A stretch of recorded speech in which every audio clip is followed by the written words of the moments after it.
So the important thing to understand about what we're doing here is you could call it music theory. We're talking about how music works. My name is Dan Prindle. I'm the owner of the Prindle School and a college music professor and also a PhD in music theory. This here is a series on TikTok for all of my fellow music nerds who are interested in learning about how music works. So if that's something that interests you, go ahead and give us a follow. And also please feel free to comment with any questions, topics you might like me to cover, questions you might like me to answer about music. I would love to be talking about the things that you all want to know about.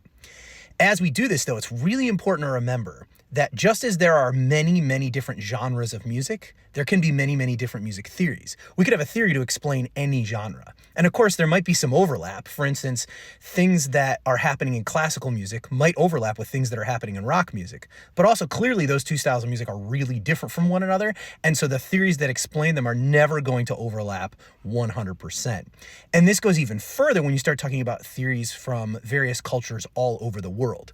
So my expertise primarily is in the music theory of Western music. That's music that comes out of the classical tradition of Europe, but also American folk musics, and also things like blues, jazz, and then all of their descendants from rock to funk to hip hop and things like that.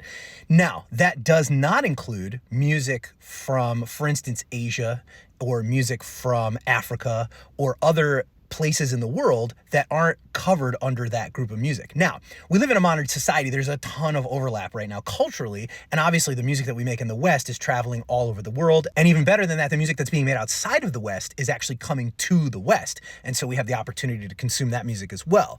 So that's fantastic. The world is shrinking. We're hearing music from all over the place.